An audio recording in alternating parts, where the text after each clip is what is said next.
રાજકોટમાં યોજાયેલી કચ્છ સૌરાષ્ટ્રની વાઇબ્રન્ટ સમિટીનો આજે બીજો દિવસ છે. આજે સમિટીમાં કચ્છ અને સૌરાષ્ટ્રના ઉદ્યોગકારો વિવિધ કરારો કરશે. વાઇબ્રન્ટ સમિટીમાં ઉદ્યોગકારો સાથે ઉર્જા ક્ષેત્રે ચર્ચાઓ કરવામાં આવી છે. આ સમિતિના મુખ્ય ફોકસ સૂર્ય ઉર્જા અને હાઇડ્રો એનર્જી પર છે. આ સમિતિમાં કેન્દ્રીય મંત્રી પિયુષ ગોયલ અને રાજ્ય સરકારના મંત્રીઓ ઋષિકેશ પટેલ, જીતુ વાઘાણી, કૌશિક વેકરિયા પણ જોડાયા છે.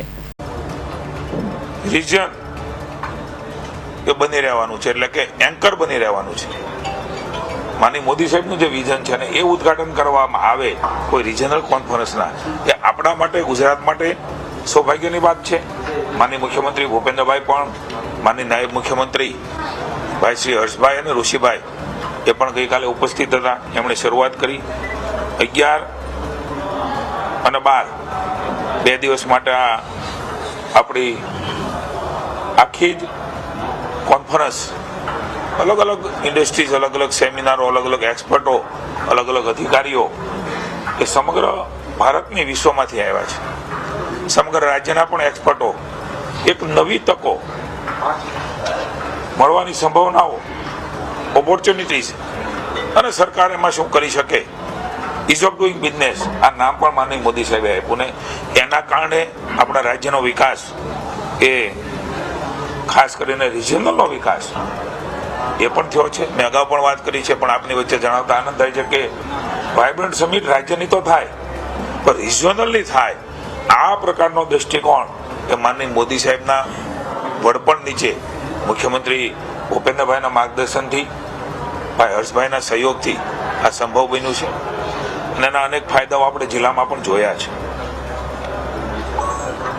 15 જાન્યુઆરી સુધી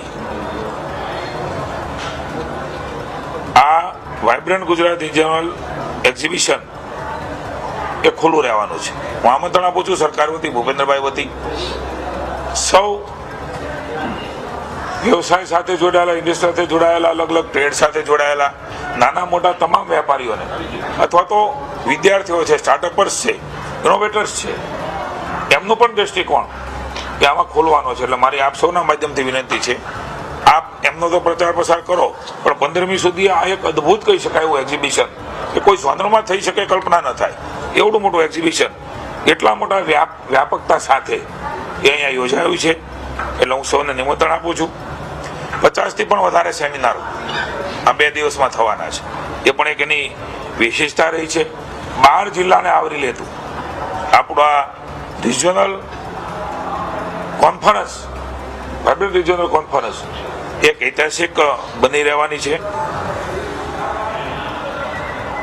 અલગ અલગ પ્રકારે પ્રાદેશિક રોકાણો, વિકાસ માટેના પ્લેટફોર્મ્સ એ મળવાના છે. આ સમિતિના કેન્દ્રીય મંત્રી પિયુષ ગોયલે કહ્યું હતું કે ઉર્જા ક્ષેત્રે 2030 સુધીમાં 30 ગીગાવેટનું લક્ષ્ય હતું, જે મોદી સરકાર આવ્યા બાદ 100 ગીગાવેટનું થયું છે. સરકારનું લક્ષ્ય સામાન્ય માણસને મજબૂત બનાવવાનું છે. મફત વીજળી એ ફ્રી બીઝ નથી. સૌર ઉર્જામાં ગુજરાત મોડલ પહેલેથી જ છે. 2014 કરતાં 50 ગણી સૌર ઉર્જા વધુ બની રહી છે. ઘર ઉપર વીજળી ઉત્પન્ન થાય સાધન આપીને સ્વાવલંબી બનવાનું લક્ષ્ય સરકારે સેવ્યું છે. હું ઉર્જા મંત્રી બન્યો અને 10મા દિવસે ગુજરાત આવ્યો હતો. મેં અલગ અલગ વિભાગોમાં જઈને સૌર ઉર્જા અંગે માહિતી મેળવી હતી. કૌશિક પટેલનો report, Hind TV news, Surat.